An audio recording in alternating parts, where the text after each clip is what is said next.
Hello. I got real squirmy all of a sudden. Sorry about that. That's all right. I muted you.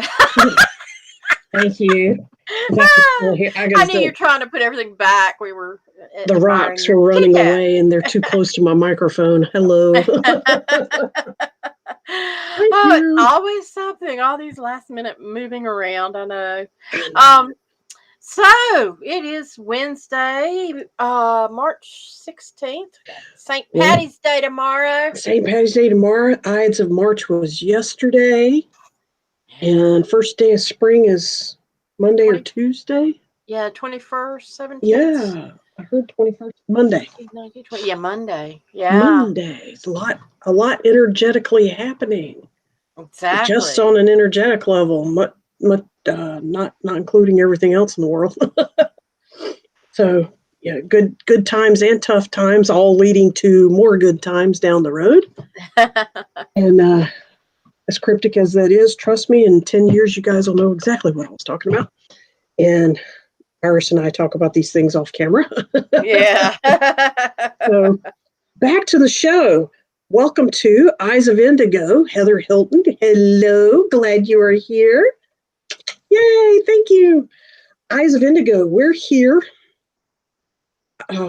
This brainchild of Iris's came to being in September of 2020, and we are here to discuss weird things in a rational way so that the general public can have tools to acclimate, adjust, and shift upward in their awareness, in their consciousness, in their spirituality, or whatever phraseology you like. And this is, we're on a mission from God. God is our pilot. We're just winging it.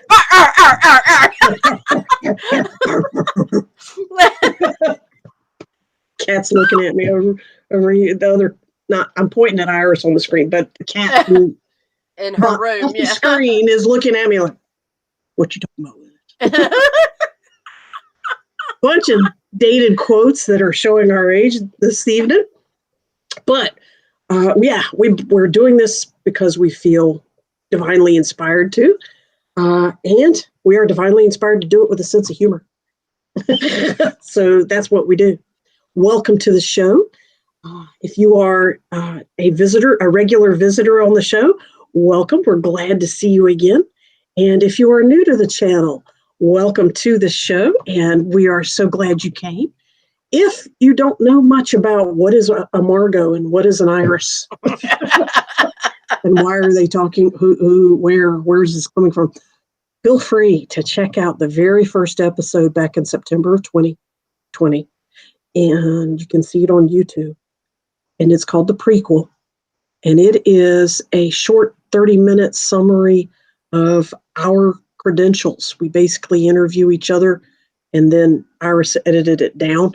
So we got about 15 minutes each, because both of us are walking encyclopedias.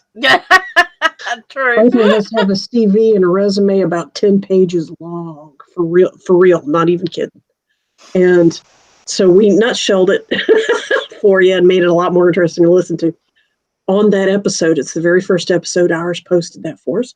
And you can learn what we did, what led us to this, what credentials lead us to this, and where we go from here, and what brought us to here. Now, since then, Iris has done a show every single week, 99% of the time, 99.9% of the time. I think we've only skipped one. Yep. And we've had guests on the show as well. All kinds of self-help, self-empowerment, self-growth, awareness, and sometimes funny and entertaining topics, sometimes both. Feel free to pick and choose. Eventually, we're going to create an index so it's easier to pick and choose. I actually started that the other day and was picking out some stuff. But yeah, I mean, it's there. I'll get there eventually. But I started putting in keywords and stuff that I want to for different tag for each one. Yeah. Wow. Yeah, you're doing this very thoroughly. Good for you. Thank you. Yeah. And that'll make it easier for people to find topics they specifically want to hear more information about, because in many episodes, we also tell you some how-tos and some hot tips and some what to do's and what to avoids to make that particular life lesson a smidge easier and less weird. Yeah. and more entertaining too. So And accessible. I think the accessibility too many. I've seen these big gurus get on and talk about, oh, you must do X, Y, Z, and it's like, yeah, but how? Tell it to me in the language I can understand. Yeah. I go from A to B. Yes, baby steps. What do I do from here besides send you $150? All right. You know, what else do I need to do? So yeah. We do that. Quite actually, if you listen to every single one of the episodes, you do come out more enlightened. We can actually pretty much guarantee that if you actually listen to every episode, you might end up a smidge more enlightened than you were before. Very likely. But that'd be several hours because each show is about 1 to 2 hours long. Yeah. That'd be I think the most we've gone was 90 minutes. We try to keep it at an hour, but sometimes we get away from ourselves or whatever. You're right. You know? I'm thinking 8 to 10, but you're right. It's 9:30 to almost 11 sometimes. Mm-hmm. Absolutely. So we have a topic that ties into a lot of these other topics. Yes. And Iris said, we're going to go at this from a different angle. Iris, where are we going tonight? Let's see. Where are we going tonight? Let me find it. I'll show you the thing I did for it. We're looking at victim or victorious. Personal responsibilities, obligations, and circumstance are often viewed as hard knocks to be endured. Some feel victimized, others entitled. What choices do you have? And before I close this, I just want to point out the picture that I found to include on this is the girl with the watercolors around her. Yeah. And I looked at it and I thought, wow, that is so beautiful.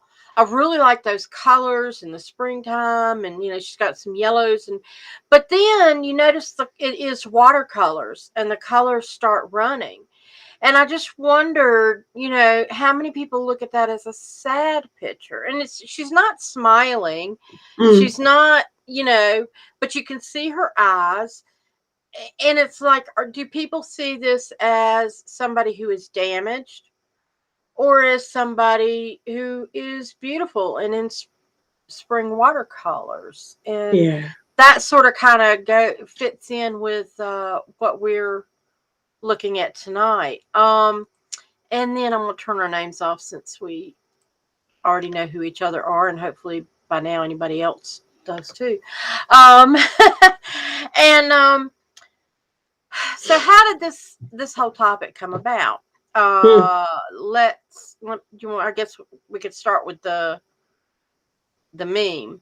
Right. Yeah, I mean So Margo pointed this out to me. It was posted to Facebook, and I'll bring this up full screen, where somebody had taken like an original set of quotes and marked through them, and then put underneath what they thought would be alternatives. So, for example, the post that they marked out said, "Marriage is hard, divorce is hard, choose your hard." And then the next one says, "Obesity is hard, being fit is hard, choose your hard. Being in debt is hard, being financially disciplined is hard, choose your hard. Communication is hard, not communicating is hard, choose your hard. Life will never be easy, it will always be hard, but we can choose our hard, pick wisely." And just for my own sanity, I'm going to cancel, clear, and erase all that from me, because I verbalize those words and I absolutely do not believe them. Okay. All right. And then the solution that this person offered. Well, the counterpoints that she offered. Counterpoints, yeah. Okay. Marriage is hard. Staying in an unhappy marriage is harder. Obesity is hard because it's stigmatized.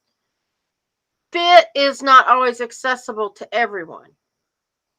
Being in debt in a complete socioeconomic complex. is a complex, sorry, if I put my glasses on, I can read it better, is a complex socioeconomic phenomenon often related to privilege. It is not necessarily related to discipline. Communication is complex. Learning to communicate is a lifelong experience. You Mhm. don't always get to pick your heart, and thinking you do is the epitome of privilege. So, Right there is a classic example of the theme of the show, victim versus victorious. And as you whoops. can tell, the person, in our Oh, I know opinion, it. the person that wrote the counterpoints, that wrote the second set, very much has a victim mentality and feels like that the choices are finite or non existent. And our view is quite the opposite. We feel like there Ah. are endless choices. And so you have some more. All your life. Sorry, I had to That's make all sure I was right. playing it right. Yeah. So some people joyfully choose being the victim of no choice, and comedy movies harp on this very da, da, da, da, upscale, nouveau riche, ultra feminine, false facetto, feminine energy of being the wilting, delicate flower, steel magnolia, magnolia. And Yeah. this movie, this bit from the Addams Family Adam's Family Values. Values movie. And yeah, so and this is all it is they're swimming, and he asks for two volunteers. One is going to play the victim that's drowning, and the other's going to be the lifesaver. And so you get, and why I'll be is the it, victim all your life. yeah, Oops, I'll be the victim. Let me go back. you got to start it from the beginning. Yeah, I thought I did, but all right. Anyway, so yeah, I'll be the victim. One says, I'll be the victim. And then Wednesday, Adams says, all your life, And I don't know. cryptically. I'll be the victim all your life. I'll be the victim all your There you life. go. Yeah. And Yeah. So, it's a all right. All common. your Yes. life. Thank you very much. Okay, hi. It's still common. I'll be the victim. I I'll can't be get her to the stop victim. now that I I'll got be her the victim. going. Yeah. And you And notice, yeah, she's the rich, beautiful, wealthy girl, uh, smiling while she's saying it and promoting being the victim as a power play, as a power position of want and a position of focus. No. it's funny that, and that same girl played a Girl Scout in the original Adams Family, and they're selling cookies outside the store. And Wednesday and Pugsley go up and they go, "Are they made from real Girl Scouts?" Yeah, they're selling lemonade. She says, "Are they made with real? Is that made with real lemonades?" And they said, "Yes." Are your Girl Scouts made with real Girl Scout cookies Made with made real with Girl little Scouts. Girl Scouts?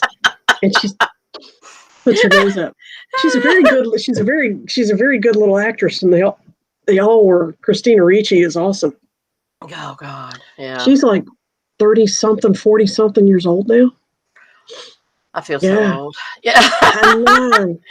She's one of those child actors, but let's not go there. Yes. That's a really dark hole, a really dark tunnel. But So yeah, so, back so to here and now, victims. Oh, good Lord, we're still there. Victimhood and tunnels. Yay. All right. So, victim and victimhood, you can overcome anything depending on your mindset. Iris, we started by taking notes on the show beforehand. And yes, we started with that meme and we were going to pick it apart. yeah. So Please I threw it lead us back to that. up. Yeah, lead us through that, please. What's wrong? So the marriage is hard, divorce is hard, choose your heart. You know, and in that first section, basically the person is saying, okay, when he says, and cancel clear this for me, life will never be easy. Nobody should adopt that statement. That you're committing yourself to that if you believe that. You're And why manifesting it. You're manifesting manifesting? it. So Yeah. why would you want to manifest that? And it will always be hard. No, it doesn't. And and I've probably told this story before, but I'm going to just go through it real quick. There was a time in my life, and this was before I knew the stuff that I know now. This was just, I was living life and I was learning little things here and there. But I was going to college full time. I was in my mid 30s and was taking 16 hours one semester. That was 4 college classes at Guilford College. I 12 was is work 12 is typical, by the way. Yeah, and that's She for was doing full time, 16 and I was doing full time. 16. Hmm. Then I was working a full-time 8 to 5 job, and I had 2 kids under the age of 10. And in a 2-week period, my husband moved out. My dad had brain surgery, and I totaled my car. And as each thing came to pass, I would tell myself, well, I can deal with this. It'll be okay. I mean, what else could happen? And the next thing happened, and I said, well, surely it can't get any worse, right? And the next thing happened, and I was in a puddle in the floor, just crying and sobbing and going, God, I know we're not supposed to get more than we can handle, but this is insane. I cannot take any more. What is going on? Why am I having all this shit happen to me?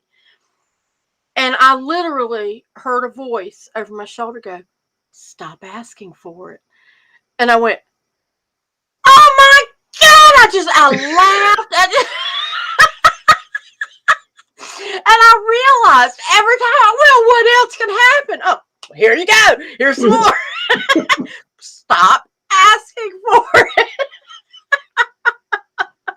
And thank you. Classic. Watch your words, watch your Yes. manifestations, watch your Yes. thoughts. Your thoughts will do it too, not just words. And there's lots Yeah. of times, even sometimes I'll be singing a song and I'll sing the words and I'll go, I'm just singing. It doesn't mean I want that to happen. Let me be clear. This Yeah. is lyrics I did not write. Yes.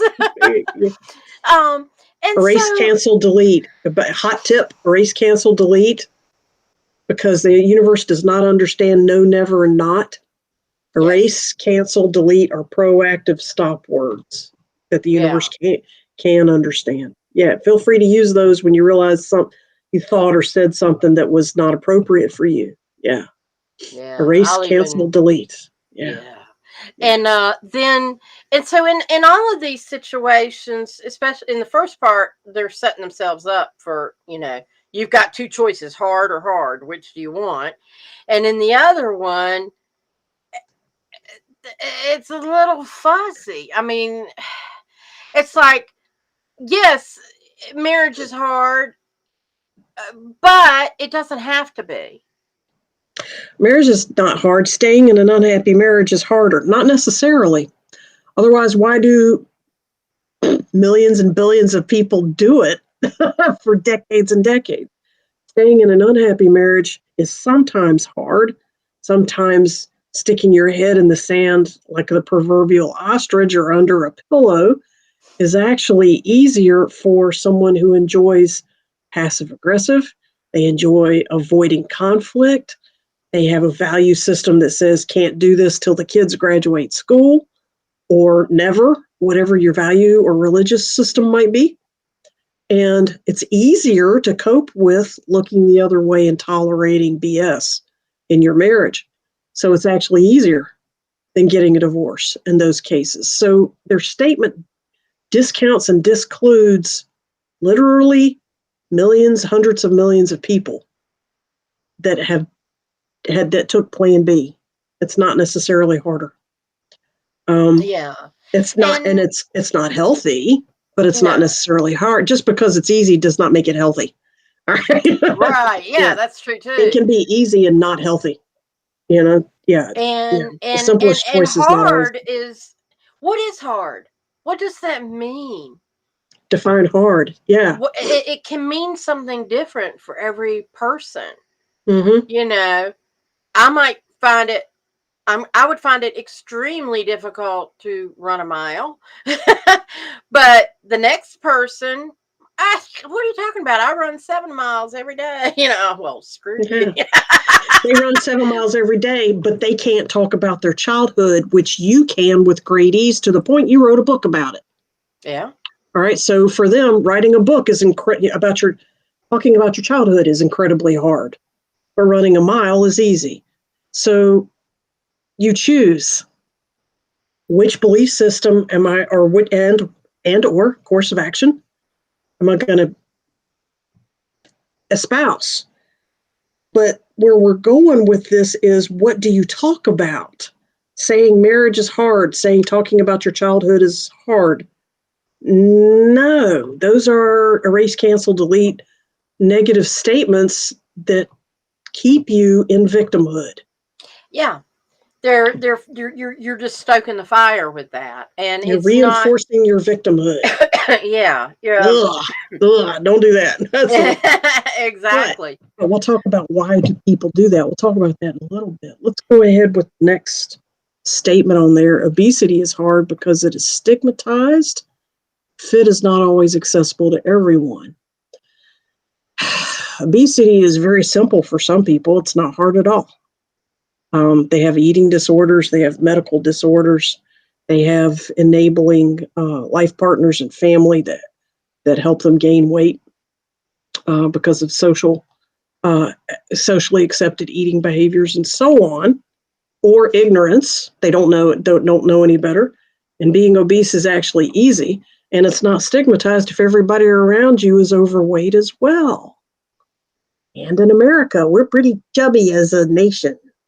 It's not stigmatized. You go to Europe, ooh, you go to Asia, yeah, you're going to see people point at you and whisper behind their hands, because that's an anomaly more often, not completely, but it's more of an anomaly.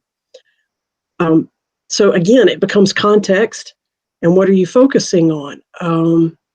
Fit is not always accessible to everyone. Yes, it is. You're born fit. You're not born fat. You're not born skinny. Majority of people are born healthy and stable, but how they are fed and trained to comprehend food and consumption over time through childhood, and then what they adopt and keep as an adult behavior, uh, those are all choices. You're not stuck there. Those are all choices you make along the way that you can also unchoose. We'll talk about unwriting contracts in a little while as well, along those lines. So, what about the next one, Iris? uh, Being in debt, socioeconomic phenomenon.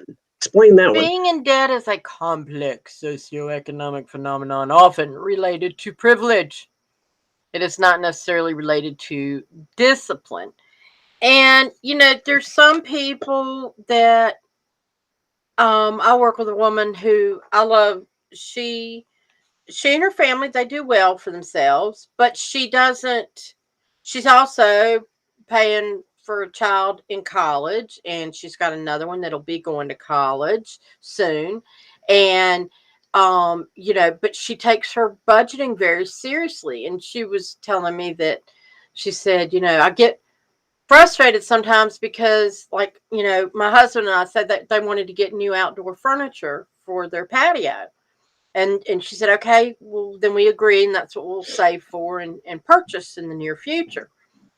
And then they go out, and he's like splurge buying, kind of stuff. And she's going, I thought we were saving for furniture. And he just doesn't understand the discipline that she's got to withhold spending For that purpose. frivolously, yeah, and Right. save it for something else.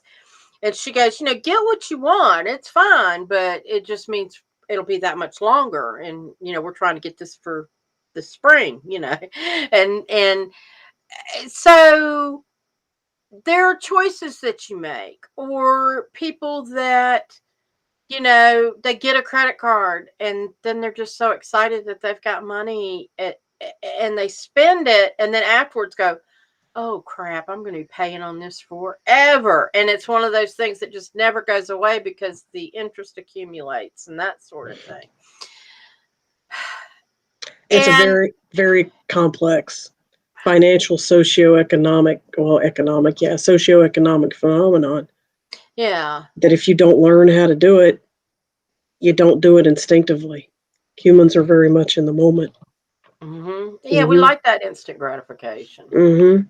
Long-term planning is a learned behavior Yeah. for most people. So Uh, it's not necessarily related to discipline.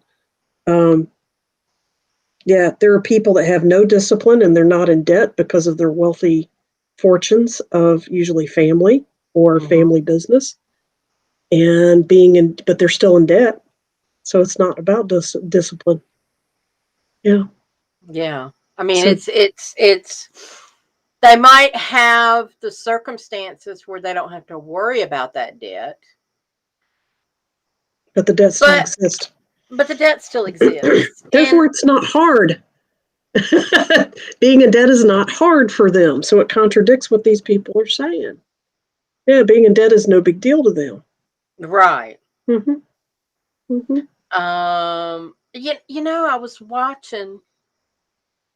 I was waiting in the doctor's office the other morning and they have HGTV on and there was a show and I'd never seen it before, but I was just watching a little bit of it. And there was this woman who has different properties and she was like getting stuff to decorate them and things like that. And she goes to a realtor and says, look, I'm going to have to let go of some of this property that I have because it's the interest is killing me. And she said, if I get rid of these, she said, I could easily lose $500,000 on this, by selling this, but I'm losing, like I'm having to pay. I think she figured out it was like $100,000 that month in payments that, Interest and taxes. Yeah. yeah, and that sort of thing. And she was like, and she was almost in tears, and she's like, and I cannot continue like this, and I'm like, holy shit. How long have you been doing that already? And the fact that you have other properties and you have all this stuff She already and has you're going to abundance. sit there and whine about having to sell properties because it's too expensive. No, look at me and where I live and how much I still owe. Fake news, fake actress crying on screen on cue. Yeah. No, yeah. Yeah, Well, hey, yeah, that's just one interpretation. But yeah, you're suffering from abundance and not yeah. knowing how to manage abundance. You poor thing. Okay, so, if we pay you a little bit more, will you cry on camera for us? Sure. And they do. Yeah, they Yeah. do. So, yeah, it becomes what's sociably acceptable for a paycheck. She Yeah, made it. in She one made a clip, choice. Yeah. she's going in and spending $90,000 for some stained glass, and in the very next, she's whining because she's losing all this money. And it's And they do that because they want us to. Yeah, never mind. They want us to want that lifestyle. No, mm-hmm. I don't think so. Mm-mm.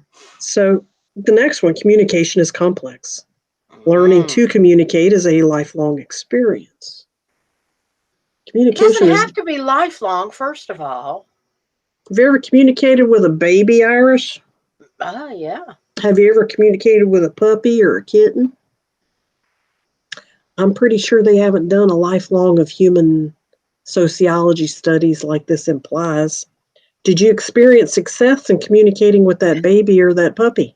Usually, and usually if they're crying for a reason. Or if they're whining for a reason. And Or if it's they're up to me to figure laughing? it out. Right. Yeah. Or if they're laughing and wagging their tails and wiggling their fingers at you or whatever. And you're playing and then you say playtime's over, they understand. But yeah, and it's just, again, this person's asking to allow communication to be a lifelong learning experience. I think I would rather learn how to communicate effectively and move on and maybe polish up here and there if I make a mistake. But, It certainly is a lifetime experience, but it's not complex the whole time, and you do experience success from day one. You squirm and grunt and squeal a little bit on the first day you're born, and they wrap you up in blankets and give you food. That's yeah. that's communicating successfully. It's not that hard. Mm. Yeah. Yeah. Keeping it simple is the most number one effective communication advice across all platforms, across all situations. KISS, keep it simple, stupid. It doesn't have to be complex. Communication is complex. No, successful communication is not complex. Simplicity is where it's at. Yeah. Yeah. You have a choice. Exactly. And The so killer was the last sentence. Go ahead. you don't always get to pick your hard, and thinking you do is the epitome of privilege. Holy cow. Woo!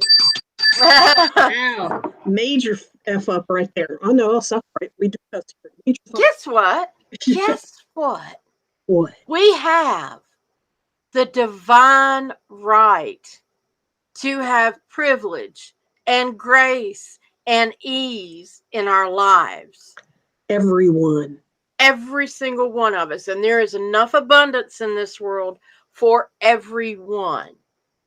More than enough. More than enough. And just because you're born in a certain status, or you live in a certain demographic, or you have certain challenges, it doesn't mean that you have to just go, well, holy shit, that's the deck I've been dealt, and I'm going to go through life like this, and cancel clear that for me.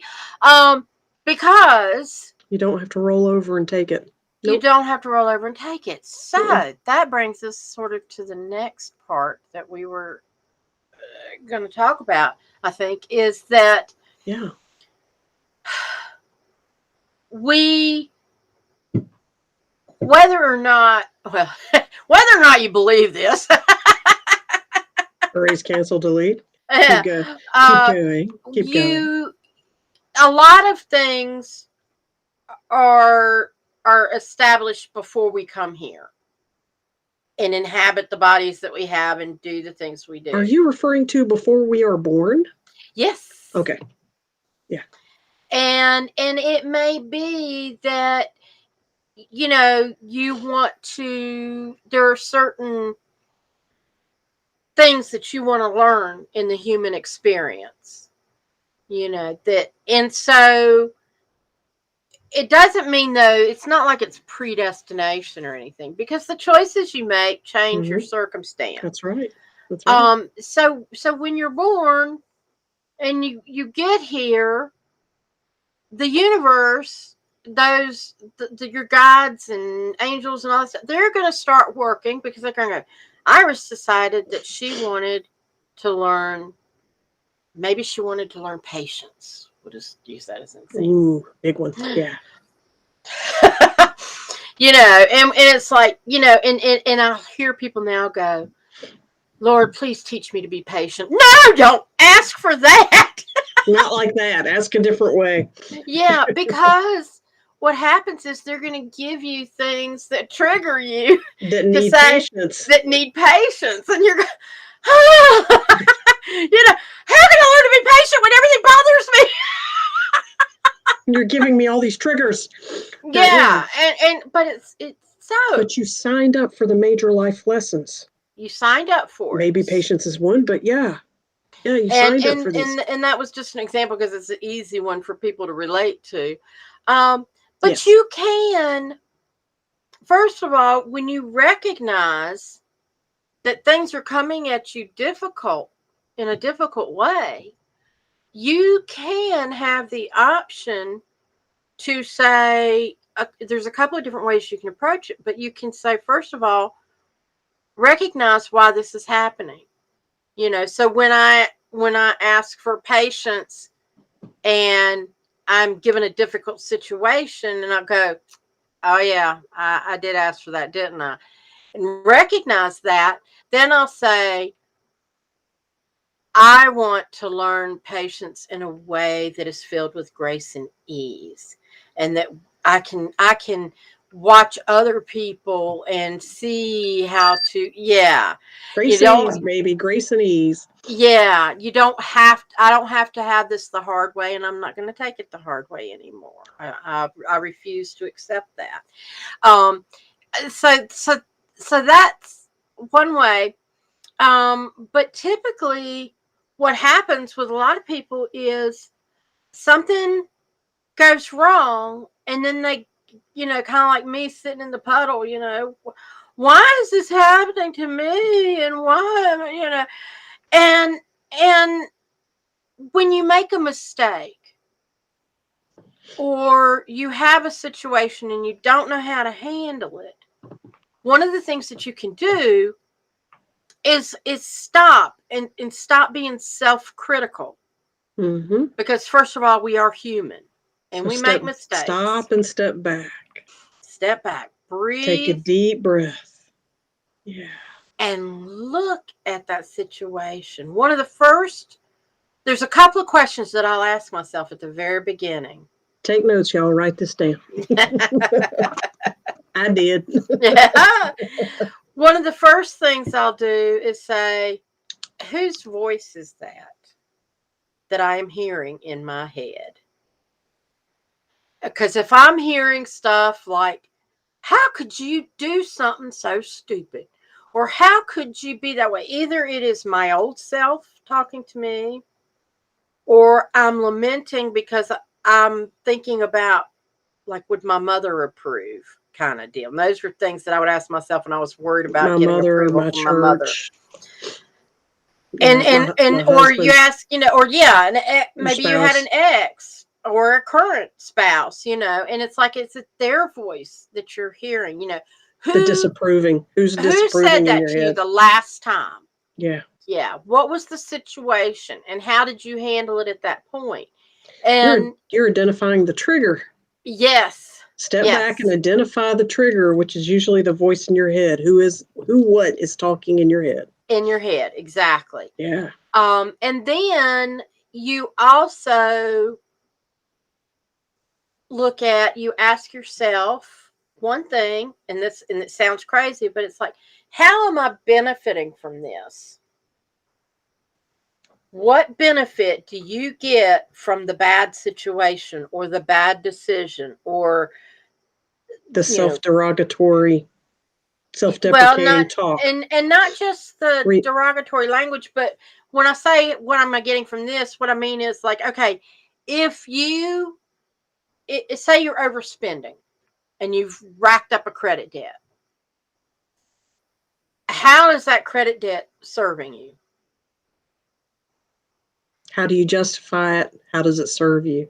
How does it serve you? Because a lot of times what it does is, it's like, well, you might automatically think, well, it's not serving me because I'm spending all my money trying to get this paid off, and Go I don't beyond have that. money for other. Keep going down, You're digging. avoiding the issue by talking about the future. Yeah. Yeah, but what is it Another doing for question, you now?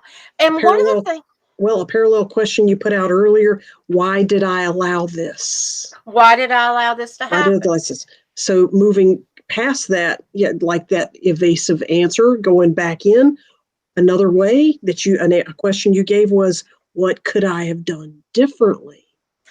But I want to Which go back to the other thing, because if you might say, oh, well, I'm spending all my money, and I'm having to pay off this debt, and there's no benefit. If you keep going, you might find something like a fear of wealth. What would you do if you had all the money in the world? I don't know. I'd be so confused. I wouldn't know what to do. And all kinds of people be hounding me, wanting to borrow money, or, if I got an accountant, they'd steal it from me.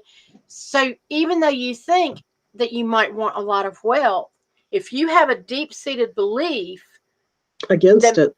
against it, then It's not you've going to put happen. yourself in debt to prevent that from happening. That's a good example.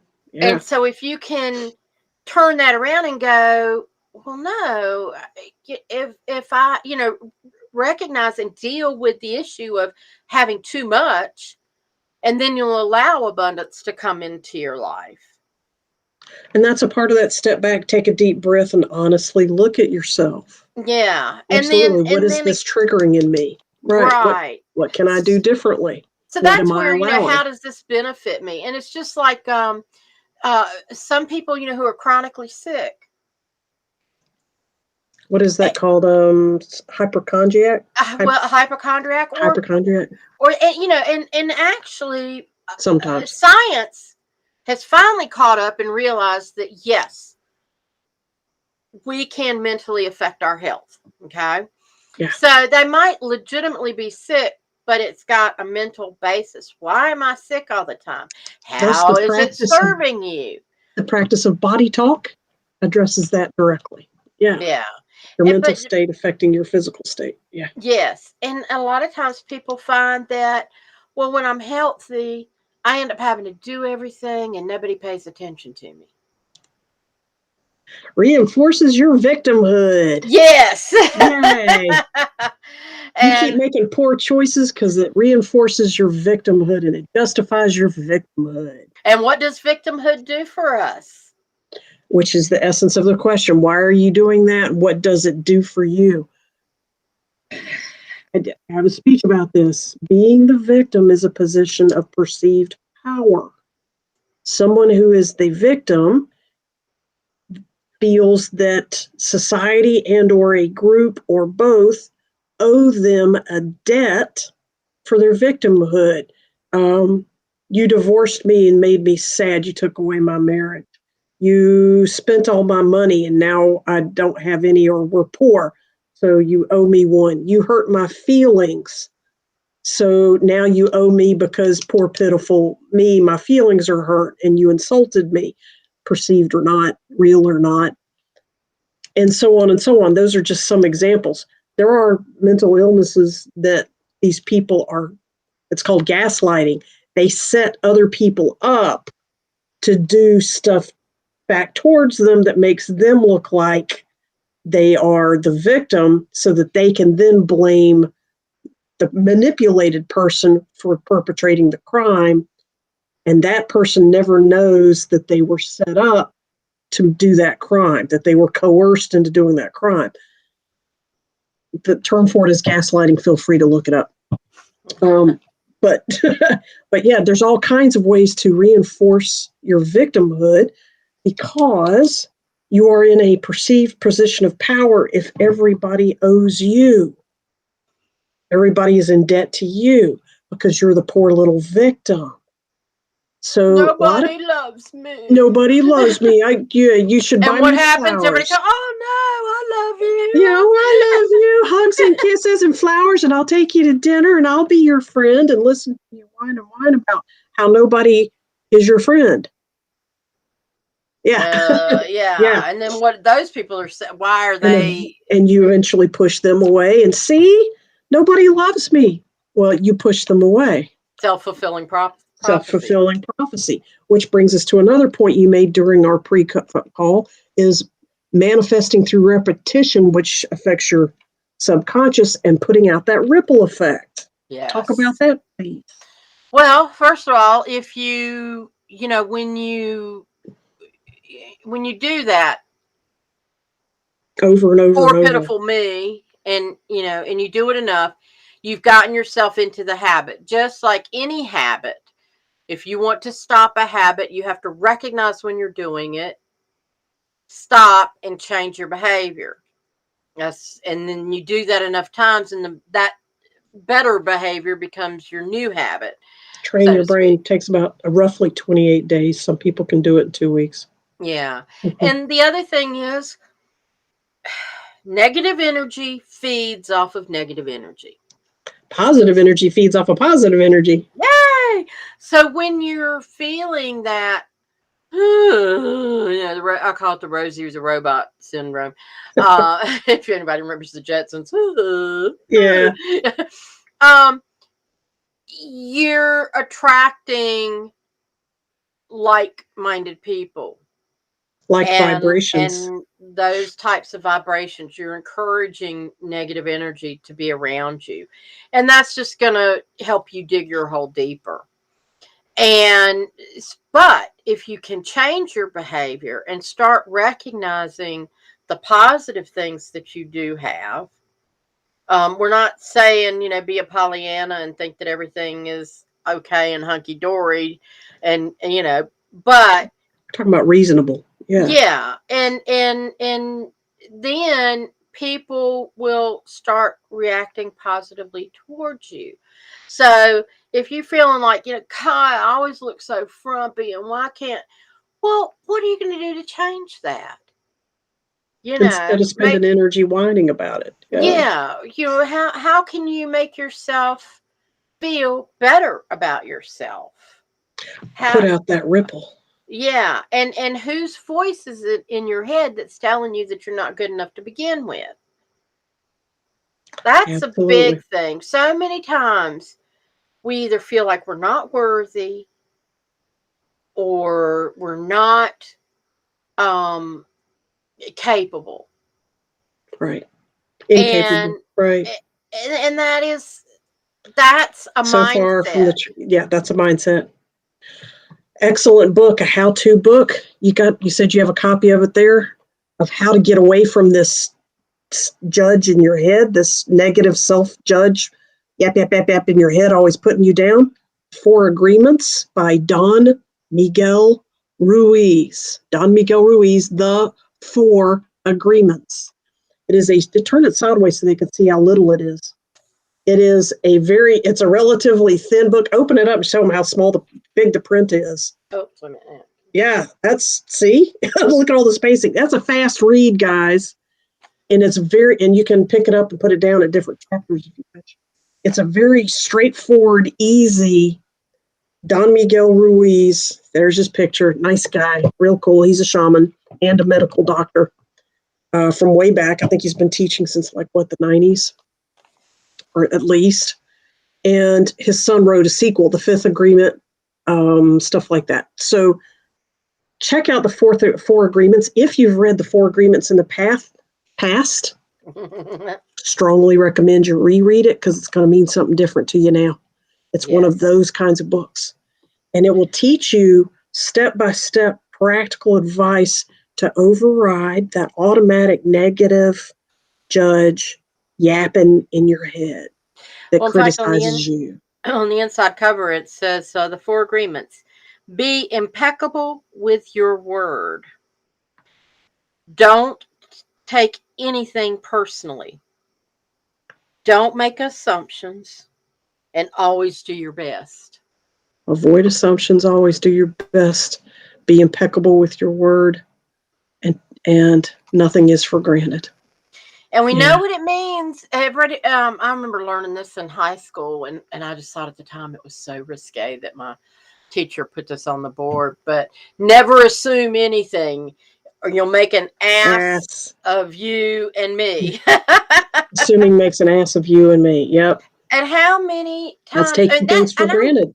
Yeah. And I learned that from my mother. She was the queen of assumptions because she could sit in our den and watch the neighbors and assume their entire lives. Oh, I bet she's mad at me because we haven't done that next and it'd be like, where the hell did that come from? You've got a whole story in your head that nobody even remotely said because you saw her get out of the car and rush inside the house really fast without looking around.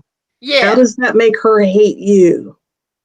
Yeah. Except for what your little judge in your head has told you to believe. Guys, sidebar, sometimes that judge is your ego trying to suppress you, seduce you, slow you down, keep you in a safe, thick, unfun, unhealthy, sometimes box.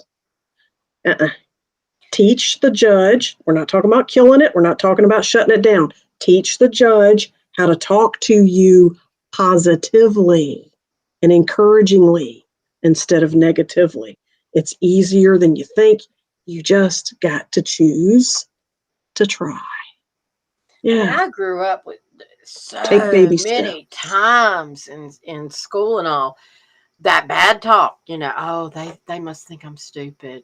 Oh, they think I'm this or I'm Teenagers do that. it. Yeah, and it's like, Everybody hates me. Nobody thinks I'm yeah. cute.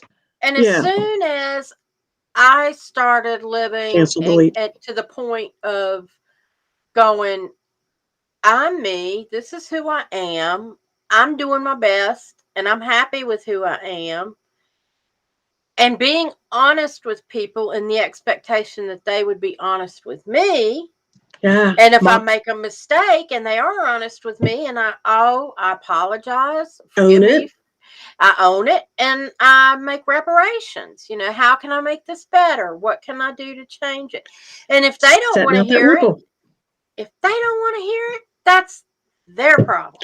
They are not your friends. And I don't even They are not notice. your friends. Yeah. Yeah, if people get me about me, I'll either step in and excuse me, is there a problem?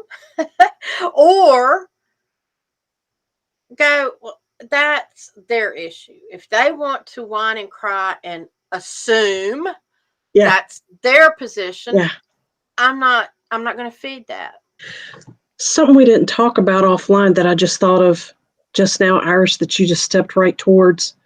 Have you ever noticed that when people do that, when they make negative assumptions about other people, whether it's you or anyone else, have you ever noticed that what they criticize and point out is also exactly what they dislike about themselves? It's a mirror. Every single, not even vaguely. They'll criticize someone for being overweight. They'll criticize someone for being late. They'll criticize somebody for not having their yard is too messy or their car is not enough or they made a stupid, she sounded so stupid when she said that. That was a dumb joke, blah, blah, blah. You can literally turn around and say, you're worried about what people think about you when you make a joke, don't you? Yeah. Or Yeah. I have seen people do that and then all of a sudden they're in that same position. And it's like, and they're going, Example. oops. Well, like, for example, um, Without names, see if you yeah, can tell us the situation you just thought of. okay. Oh, look at that stupid car. It's barely moving and it's got all kinds of issues. And I can't believe they don't go It's a get that crappy fixed car. up. Yeah, it's a Yeah. crappy car. And then the next week you see them and they've had a wreck. Their car is, and it's like, That's the ripple effect happening. yeah, That's the ripple effect happening. Yeah, that person put it out, crappy car. I'm going to acknowledge it, give it my energy, and bam. you called it to you. Oh, you're reminding me of something. You can see this on our beach weddings website. Self plug beachpeopleweddings.com is is a business site with my husband. It's our wedding site. The weather advice page specifically has a whole paragraph about if you want good weather for your wedding, avoid all talking, joking, thinking about unpleasant weather. Stay positive. We recommend you think calm and dry only. By the way, you don't want sunshiny because then it gets too hot and sweaty and squinty and blinky and everybody looks haggard. You don't want sunny either. You want overcast, dry, and calm because you don't want super windy and you don't want a bunch of bugs biting you either for being too calm, for being too still and no Good wind. for you. That's Yeah, awesome. Do you calm know and dry. I had with the 48-hour film project, I had an outdoor screening last summer. Last year, yeah, Yeah. And and people would say, what if it rains? It's not going to rain.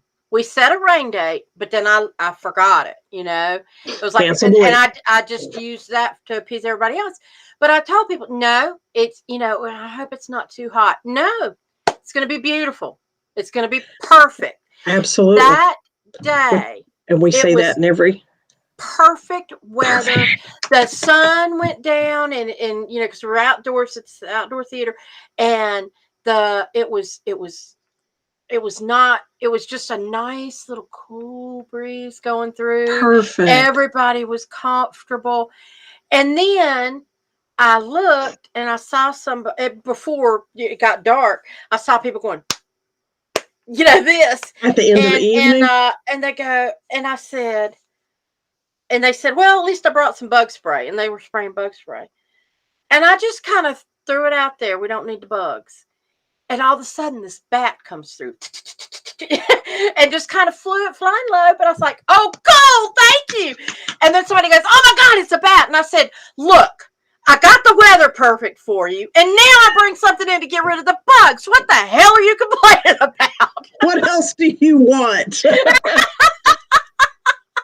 That's good. That's oh. Bat ain't going to hurt you. He's be fine. educated. Yeah, you're not small enough to eat. Let me give you another affirmation story on that. David and I have kept total of how many weddings have been rescheduled due to bad weather. Mm-hmm. All right. We have done around 2,100 weddings now, a little over 2,000 weddings. Wow. You want to guess what % of those have been moved? And I'm talking about including hurricanes and tropical storms and floods, which have only happened 3 times in 10 years. So you want to guess what % of 2,000 weddings have been altered due to bad weather? 1%, if that. Excellent guess. Less than 1%, about 0.7. You put that initiative out there for them. You have a 99% chance of a beautiful outdoor wedding, or a beautiful outdoor theater experience, or manifest anything in your life if you put the effort towards a positive manifestation, visualizing no negative talk, or better said, avoid negative talk. I've learned to use the word avoid instead of no, not, never. Yeah. Avoid and stop. All right, they're proactive words that mean termination. So, yeah, do it, guys. We've got hardcore proof that it works. Yeah. And now you have it in this episode when you come back. So just kind of a quick recap. You have, everything is a step at a time. You learn new actions by catching yourself in the old way. So when you hear yourself talking negatively to yourself, ask yourself, whose voice is it? What benefit am I getting from it? And what do I really want? Yeah. And recognize that you are worthy, you are valuable, and you have the divine right to live your life the way you want to. And with, free of obligation to anybody else. Absolutely. And if you take care of you, the rest falls into place. And a lot of people don't believe, oh, I have to take care of everybody else first. No, you don't. You're being the victim again. Uh-huh. You're setting yourself up. You're gaslighting yourself. Yes. The 4 agreements, step-by-step guide on how to handle that. Yeah. And that's those 4 agreements that Iris read. Those are the mantra that the book title's referring to when you need to use verbiage to rewrite what you're thinking. Ho'oponopono is another practice that's based in the Hawaiian tradition to rewrite that stuff. And that's a whole nother show. Yes. Yes, I've got it on our list. We'll talk about that more in depth someday.